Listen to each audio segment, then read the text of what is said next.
Hi guys, on that spirit of the strategy of empowerment, I hope you said hi to me. So, welcome to Organic Adventures, and of course I'm your host, the Organic Guy.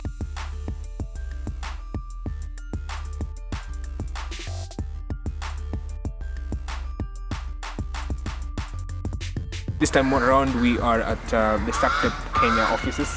So we are here to see Maina of Kenya Biodiversity Coalition to try and just talk about biodiversity. What is the importance of biodiversity, and of course delve deep into a very controversial topic. Depending on which camp you're talking about, the issue of GMOs. It's a very hot topic right now. There is pro and against GMOs. So we're gonna outlay and have a conversation around it, and hopefully you guys will pick a thing or two from this particular conversation. So without further ado, ladies and gentlemen, hope you're ready for this particular adventure, and just make sure you fasten those seatbelts and get ready to experience this particular organic magic.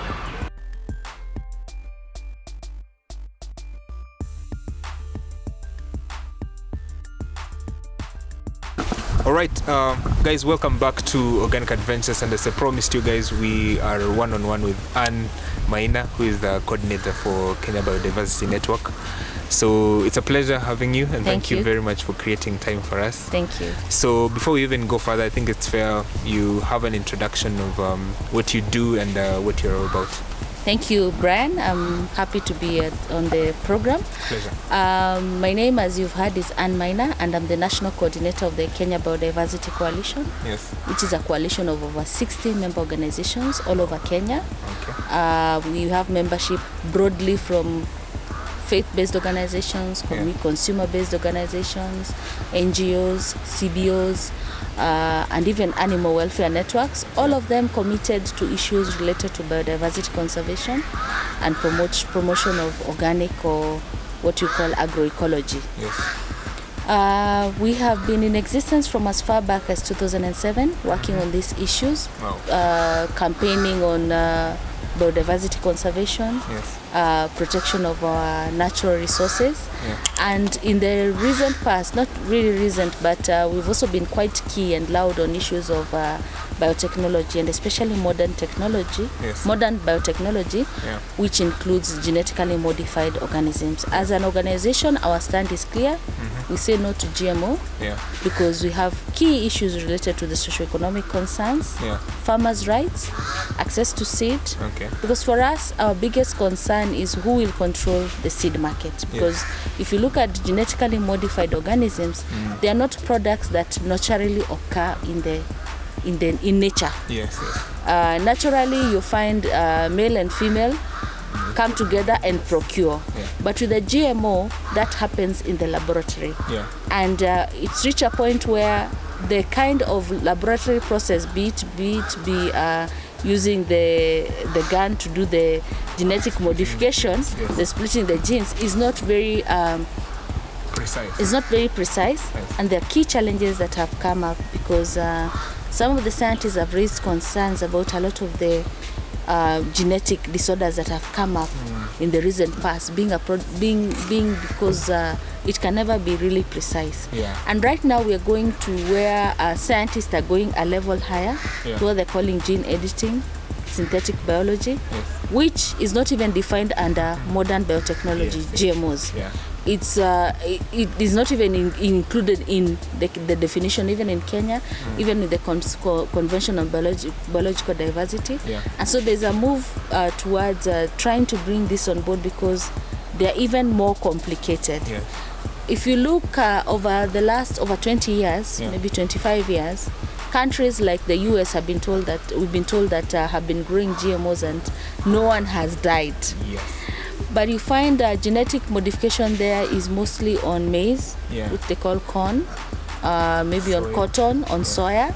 These are not products that are consumed on a daily basis by people. Yeah. Most of them are products that are consumed by animals, the cows, and feed for animals and domestic animals. Yeah. And so they are not, the impact is not directly. If you look at maize, for example, in Kenya, we consume it as ugali, as uji, as mahindi choma, Yeah. and that is a direct product that we eat. Okay. In terms of legislation in Kenya, there's still that ban on GMOs that came into force in 2012. Yes. The Kenya Biodiversity Coalition was very instrumental in that. Yeah. And we are happy that the cabinet made that decision and have remained steadfast on that, because until we reach a point where Kenyan scientists are able to do their own scientific analysis or even their own procedures in Kenya, it is not fair that we become people that are going to be used as experiments to test on some of these products. The multinationals that are pushing the genetically modified products are mostly into it because of accessing the market for the seed. Once you access the market for the seed, you control the food, you control the whole value chain, and that is a very dangerous. And you can see now, especially in Kenya, with the rising challenges with non-communicable diseases like diabetes, cancer, diabetes, hypertension, a lot of it is related to our food, because we've reduced our food. Even when the government speaks about food security, it's just about maize. Yet there is need to diversify and go back to a lot of our traditional crops to ensure that you have proper nutrition and avoid the move towards a lot of the fast foods, which the younger generation think is the in thing to eat chips or fries every day, and that is a key concern for us. So I think it's very fair. You've given us a really good overview of what you guys are all about in terms of the Kenya Biodiversity Coalition and what you stand for. I think now we know what you're all about. So before we go deep into these issues, why can't we just define for someone who doesn't yet know what is biodiversity? Biodiversity is, can I say, what you actually see in a truly natural environment. In existence, biodiversity is, for example, if you go to a forest, let's say Mount Kenya forest, and there has not been much interference. And so there's a variety of all kinds of plants, what you may say, call weeds, herbs, and all this. And the importance of biodiversity is that natural environment where all these things are in existence, even the animals and even the plants, the insects, they're able to sustain themselves. For example, if you go to a forest, Mount Kenya forest, if you go to the Amazon, these are places where they coexist and are able to replicate. Even if a tree falls down, they're able to, others have the pores are there, they can grow. When the trees are growing, they're attracting the rainfall. It is a natural cycle. When you go to an area where there's no much biodiversity is where you find like monocultures. Let's say, for example, in the West, where you have huge plantations of maize. Or if you go into Narok and you have a huge plantation of maize or wheat, that system is not biodiverse. When you have that monoculture, you have many challenges, for example, of weeds, insects that are able to attack that particular crop, if it's wheat, if it's maize. Because when you have a biodiverse environment, let's say in your backyard, you keep it as natural as possible. So you grow all kinds of products, sukuma wiki, spinach, onions, pilipili. That environment is a push and pull for different factors. For example, if the aphids or the insects want to attack the vegetables, the onions and the pepper are able to repel them. And that's why we promote a lot of this biodiversity conservation. In everywhere, be it the forest environment, the marine environment, everywhere that we go, keeping it as natural as possible. If you look at, for example, our oceans now, there's a big challenge with the pollution with plastics. Whales are dying, and when the scientists do dissection, or the stomach bursts, it's full of plastics. That's not natural, and that's why a lot of questions are being raised about even our marine environment and the pollution being caused by a lot of the plastic products. Yes, in Kenya we have banned our plastic paper bags, but the plastic bottles and all this are still a big threat.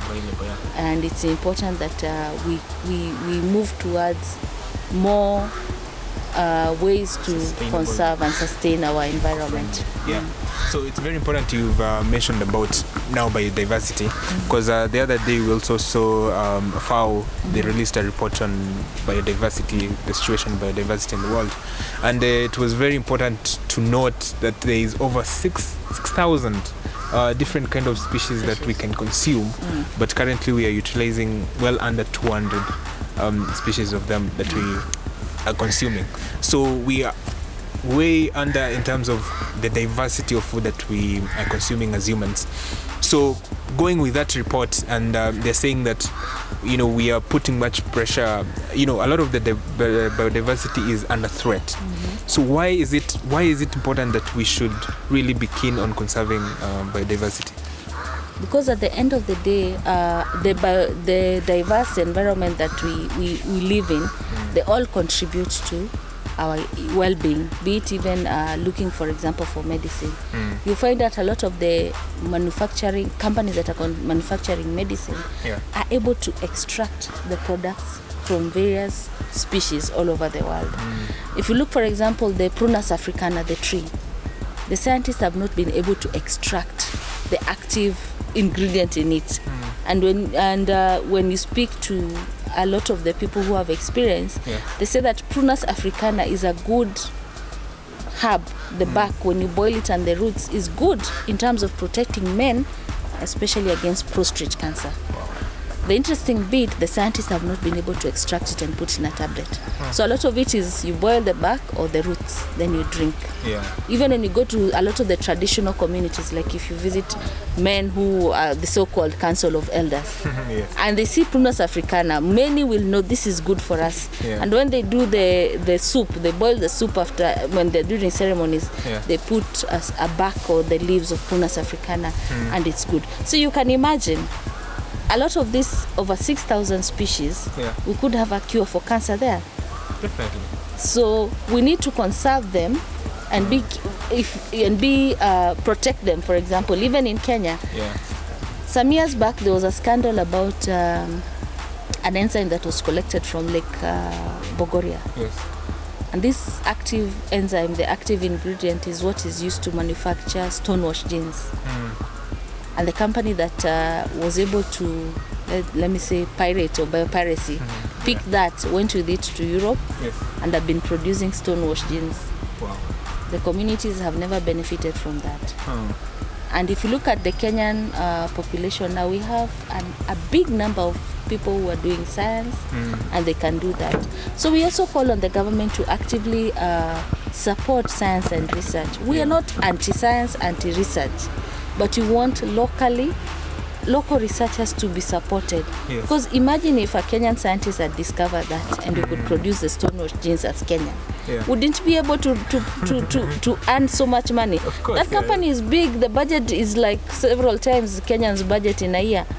So we could have made a lot of money out of that, but sometimes we are not very patriotic as Kenyans. So it's important, because these people are allowed access by the government. Yeah, it's also important you've mentioned about that, because I noticed most of the eco-friendly and biodiversity networks are NGOs and private companies. So the government hasn't really hold a grip on trying to protect its biodiversity. Yes, we have government organizations that do promote it, but can you say that the government is really putting a lot of effort in terms of protecting its biodiversity?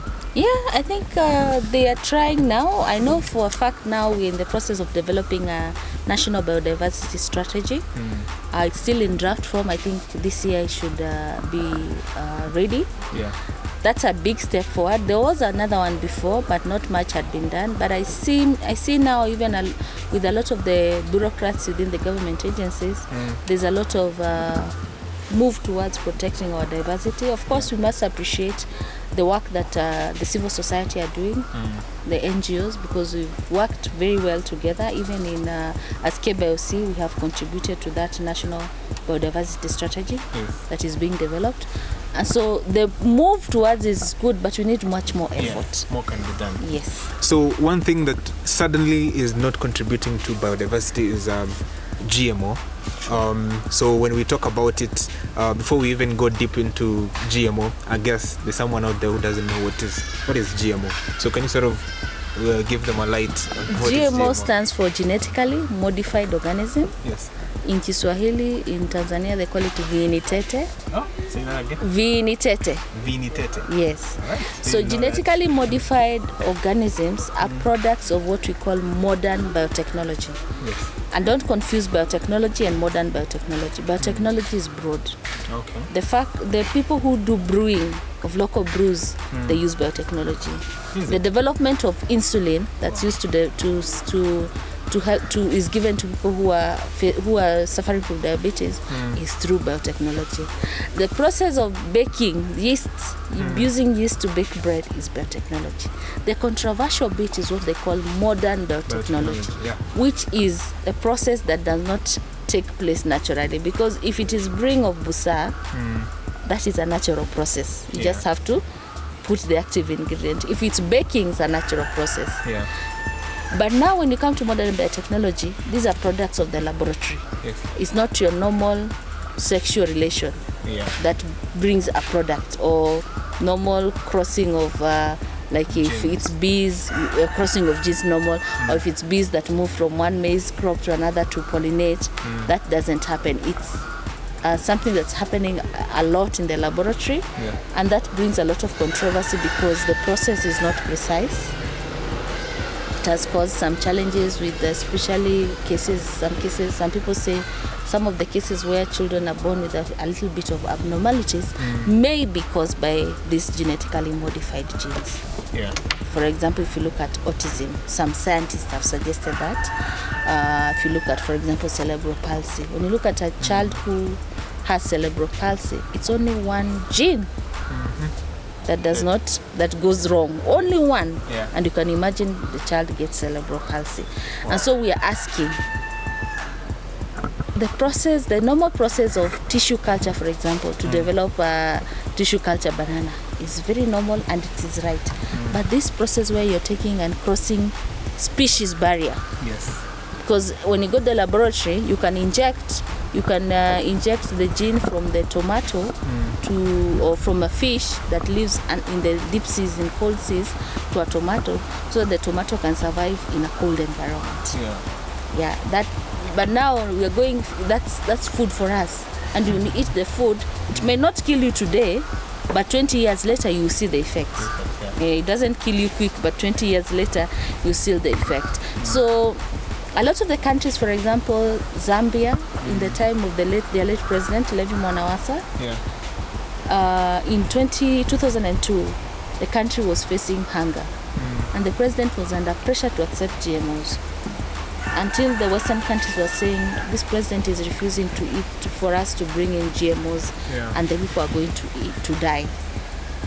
And he was very adamant that they are not going to accept GMOs. But when the pressure became too much, they reached an agreement, bring in the GMOs milled.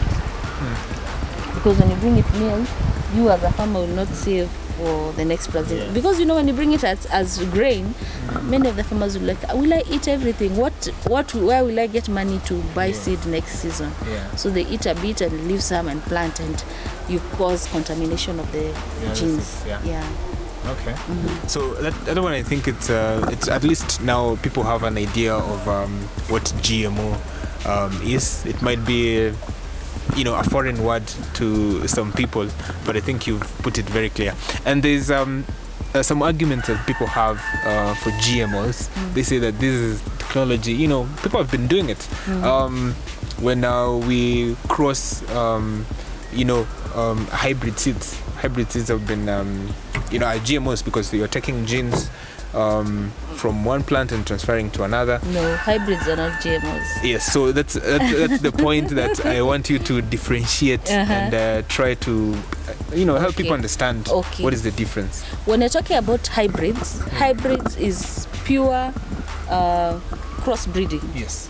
What happens, for example, if you want, you're in the Central Highlands, you want maize that's not too tall or too short. You want some small, maybe a medium size. you cross pure breeds, and then when you grow them, they give you the pure breed that is at the middle level. Yes. And that happens naturally. It's maize. Yes. GMO is maize pig, maize tomato. Yes. Maize is not the same species. You're crossing the species barrier. Yeah. And that's why I'm telling you, hybrids are not GMOs. They're just pure crossing of same breed to get a desired trait. Yes. And that's very okay, and we have no issue with that. Even in tissue culture, it's just getting the right species and crossing the same banana. Yeah. But when it becomes banana donkey, that's GMO. Yes. You're crossing the species barrier. All right. Yeah. Something doesn't sound right when you say, crossing it from banana to donkey. Something fishy about it. But now in Kenya, we've had a ban of GMOs. Was it since 2012? 2012. 2012, yeah. And then last year we saw the president sort of giving not a green light, but a hint that we may start growing GMO. So what has changed in the process since 2012 up until now? Is there legislation that has gone through that now the government feels it's ready to venture into GMO farming? Or according to your own understanding, what has changed in between? When the government banned, the cabinet made that ban on GMOs in 2012. Yeah. They went forward and appointed a task force led by Professor Kihumbu Thairo to look at whether Kenyans are ready to accept GMOs or just do a research. Yeah. And remember, as the Kenya Biodiversity Coalition, we contributed to it. After 2012, again in 2013, Kihumbu by Thairo they continued with that work. They were commissioned. Unfortunately, over 5 years down the line, the Thairo report has never been released. We have used our lawyers to follow up on that issue. The National Biodiversity Authority, which is a competent agency that deals with issues related to genetic modification, and even the Ministry of Health, who commissioned that research, their stand is that the report has to be approved by Parliament, taken to Parliament, read, approved, then it can be taken to the Cabinet. So we have been asking a lot of questions why that has not happened. Our belief is that the Thairo report recommends Kenyans are not ready for GMOs, because why the stalling, why the desire not to release this report, and also with the ban, there's been a lot of pressure. A few years back, there were people who were saying we are going to lift this ban in a few months and all this.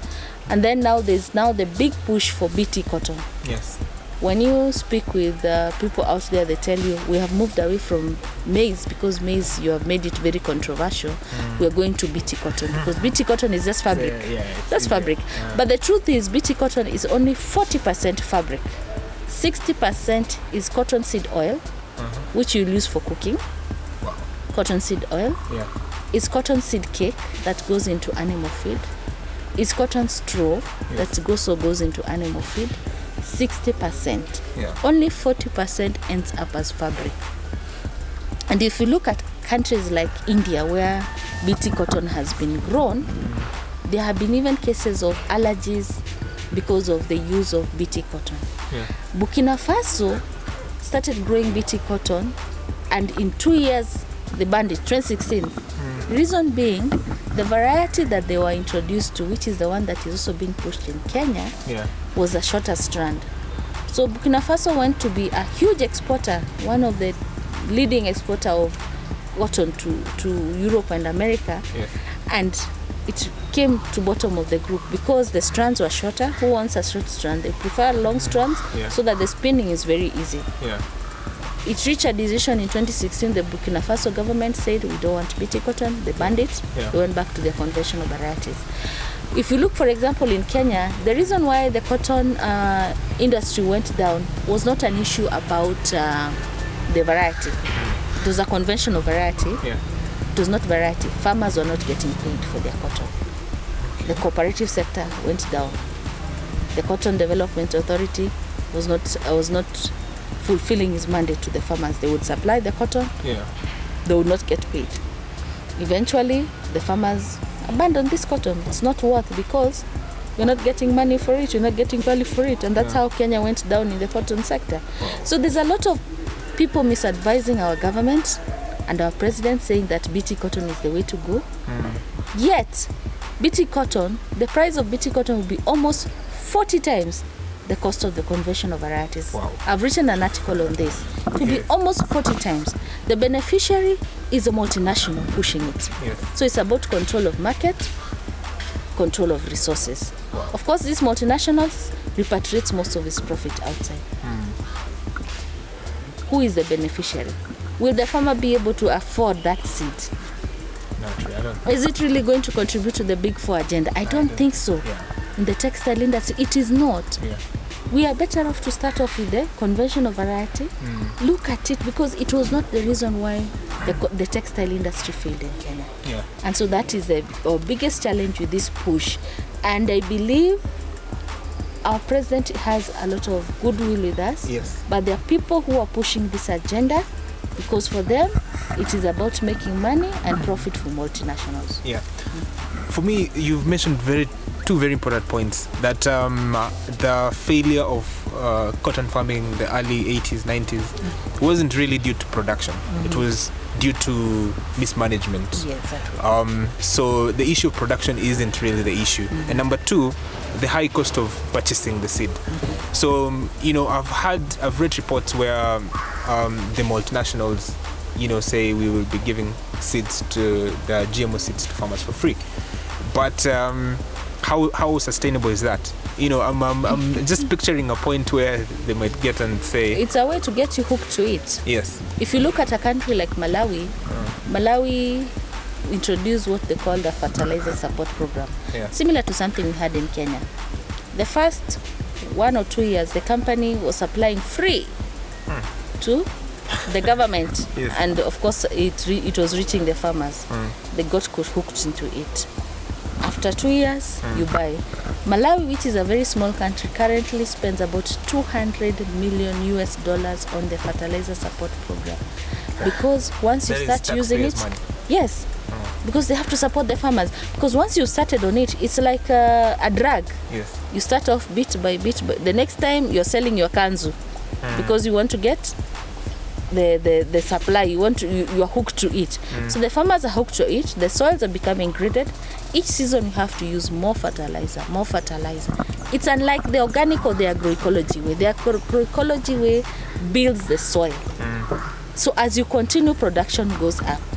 But with fertilizer and chemical inputs, it's going down. Every time you have to add more to get production, So it was a good investment for them. They gave you for free for 2 years. Yes. They've hooked you for the next 30 years. Yes. Yeah. So you can see there must be a trick somewhere. There's nothing for free nowadays. And for us who are lucky enough to get the free milk from the 10th president way, I think it ended over there. So it's important that we are saying they. Who are they? We say, the people who are pushing this agenda. It's mostly but who are these people? Multinationals. Yes. That are very big in the seed industry. They are big in the fertilizer industry. They are big even in the input and the chemicals, pesticides, herbicide industry. Yes, and I'm sure you know most of them. These are multinationals. Yeah. So on that point, we've seen the GMO debate. It's very high in the West, especially in the US. They've been growing for quite a while, and most of the criticism or people label against the GMO supporters is that they have a lot of money. So for example, if you see the Monsantos, which are being labeled as the giants behind GMOs, they have a lot of budgets, and recently they got merged with Bayer. So you're seeing we've seen their effects that they have in the West, especially in the US, and there is accusation of them. It's a revolving door between the FDA, the national regulation body, and the Monsantos. Now they are able to have a grasp of that sector, so they control it in terms of the seeds. If there's a major thing or proposition that needs to be passed, they are easy to influence and have their effect on. So we are seeing the same people coming into the country. So for example, you're seeing them setting up camps here in Kenya. Are you seeing, or are you worried that they might have the same effect in the country in terms of pushing forward to the growing of GMOs? Yes, I agree with you. These companies, once they get a grip, you know, at the end of the day, the population has to have food. You know, big revolutions have come up because of food. Yes. If you can't give us bread and you can't give us cake, you remember the French, the French Revolution was about the issue of the bread or cake. Yes. And the people said we want bread. She was like, give them cake. If they can control the food industry, they control the economy. Because the government, for example, like 2 years ago, 2 years ago when there was a food, last year I think, there was not much food. The government gave money and removed even the taxes on maize. Yeah. Because at the end of the day, you cannot rule over people who are hungry. True. Yeah. So there's that revolving door, and you're very right. Yeah. And then the consolidation of power among the companies, the buyout of Monsanto by Bayer, and they changed their name to Bayer. Yeah. Because the name Monsanto was becoming too wrong for everyone. Yes. Too wrong for everyone. So you find it's now a big conglomerate. Yeah. It can their budget is several times the budget of Kenya in a year. In the US already they are controlling the agriculture industry, like you say, the revolving door. So if you open the door for them here in Kenya, we are still a developing country. Yeah. It can be very dangerous for us. If you look, for example, at issues related to seed, already we have our seed laws that are UPOV 1991 compliant. These laws are very punitive on smallholder farmers. They do not recognize smallholder farmers as breeders. They have a provision for what they call seed inspectors. So the seed inspector can come to your farm because you grew your local maize, but your neighbor grew maize that is maybe a hybrid, and they cross, and we come and test your maize and we see our gene in your maize. You will pay for it. Wow. It does not allow exchange of seed. It doesn't allow smallholder farmers. It does not recognize their contribution to breeding. And as if you see, smallholder farmers are treated as people who don't know anything, and they have been breeding and feeding us for many years, since time immemorial. And so it's important that even in our seed laws we look at these issues and stand firm. Kenya, Uganda and Tanzania have some special provision which they call quality declared seed, QDS. This quality declared seed can be exchanged among several, in an area like 7 villages can exchange seeds. But in Kenya it's very punitive. It is just that in some places it has not been implemented fully. But if it is implemented fully, it is going to open a door for the multinationals, and local seed will lose them. Already we are talking about biodiversity loss. When companies control these seeds, will be reduced to just a few seeds that you can use, and you pay for them dearly to do production. And that is a very dangerous path for our country. If you look at the case of Dwayne Johnson and Roundup, the active ingredient is called glyphosate. Glyphosate has been declared by the World Health Organization as a possible carcinogen.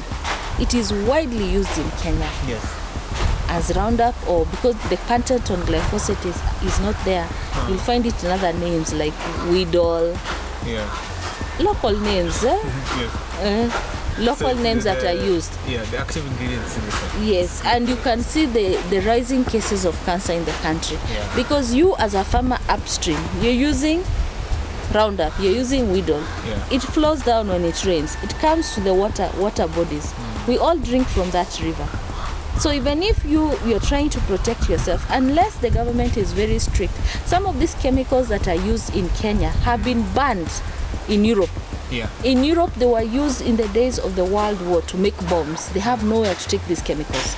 So dump them in Africa. They're the ones being used to as a dumping ground, and you're buying for it. And you go and you spray your tomatoes. You go to the market, the tomatoes are even smelling of the chemicals. The chemicals are even banned in Europe.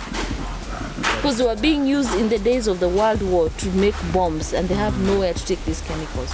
And so we are using them, and it's affecting our health. Look at the cancer cases. Every family has been affected. They have a person who has cancer. The cost of treatment is so high. It's depleting resources. People are selling their properties because of these chemicals. And for us as the Kenya Biodiversity Coalition, we stand and say we are promoting agroecology. Let us go back. It will take time, but let us practice agriculture that feeds us and reinvigorates the soils for the future generation. Okay, so it's very important also you've mentioned about the pesticides and the effect that it has. One of the things that are labeled towards GMO is that they'll be able to reduce the amount of chemicals that will be used in their growing. But we've seen that's not the case, right? So, for example, South Africa, there was a report that came out since 2012. There is an increase in terms of the amount of chemicals they've been using, from 10 million gallons of pesticides to over 20. So clearly there is a disconnect there.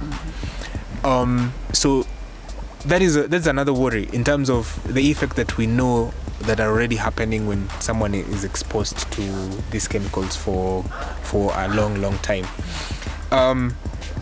As a country, what are some of the things that you see we can learn from the Africans who are, because there are some African countries which are already doing GMOs, South Africa, Burkina Faso, Egypt. So what are some of the lessons that you see we can draw from those countries? I think the evidence, especially related to BT cotton and BT maize. For example, in Kenya, the maize variety that is being pushed to be introduced is a variety called MON 810. Is what they are testing in Kiboko, and which has been put under what they used to call the water efficient maize for Africa. Unfortunately, MON 810 failed in South Africa. They had to do a stacked variety. I know for a fact that there's been an application in South Africa for a triple stacked variety. Double didn't work. So before we continue, stacked, what does that mean? Two GM varieties mixed together. So MON 810 and I think MON 8, I would have to confirm. A stack would be MON 810 and MON 8. Maybe I think it's so 89 different GMOs. Different genes that are inserted into. 2 are double. Yes. 3 are triple stack. So the MON 810 failed. It's a single trait. Then double failed. The Monsanto had applied for a triple stacked, and I think the regulatory agency was tired and they refused. They said we are not going to approve this. MON 810 was banned in France and several European countries. And is a variety that we are being pushed for here. It's even a variety that is old age. The patent on it has been lifted. It's over 20 years. So it's actually tumedampiwa. We're being told we're being helped, but it's dumped on you. Okay. It's been dumped on us. We think it's new. And we think it's new. It's nothing new. It's something that has been dumped on us. The challenges of super weeds and super pests has been evident with BT cotton, even BT maize, because they say it will reduce pesticide use or the number of times that you spray, but in reality in South Africa you increase. The population, for example, in South Africa has realized the importance of going organic. So the growing movement of agroecology has really grown because people are tired of these chemicals. We want to protect our health. Even in Kenya, the movement towards organic and practicing agroecology, the practice has really moved forward because of these challenges that you see. Furthermore, if you look, for example, in the US, the case of Dwayne Johnson, this guy who sued Monsanto because of Roundup and was awarded 200 million USD. That is becoming quite evident. If you look at, for example, Argentina, those plantations, the challenge with when you're growing the GM, you have to do it as a monocrop. You cannot start mixing it with things. And if you look at Argentina, where they do huge maize plantations, they spray even with small aeroplanes. The effect on the population, people dying of cancer, disease that cannot be understood, children dying, is a big challenge. If you look, for example, at a chemical called 2,4-D, it's used especially in wheat production. Even here in Narok, 2,4-D is a product of Agent Orange, which was used in Vietnam during the war. And we actually saw its effect on people. Children being born without limbs. Yeah. It's a big problem.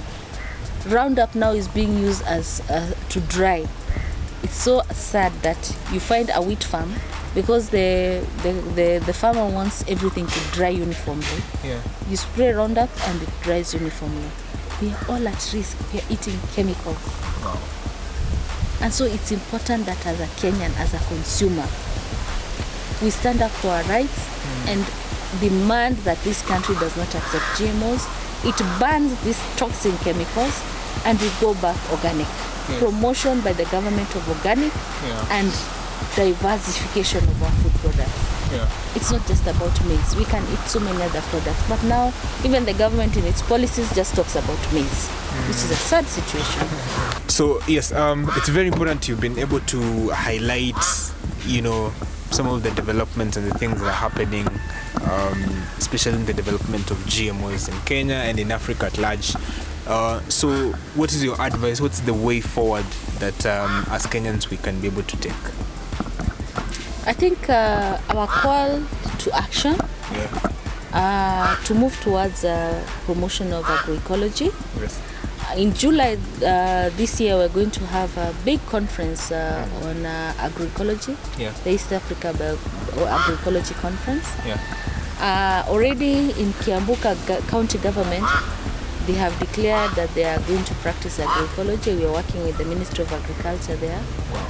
The steps may be small, but we are promoting agroecology, which is all-encompassing, where we want the Kenyan population to have what we call food sovereignty, not food security. Food security could mean you're eating maize every day. Food sovereignty, you have a right to choice related to your cultural aspects, your needs and everything. You have your tastes. You have a right to that. And you can only achieve that with agroecology.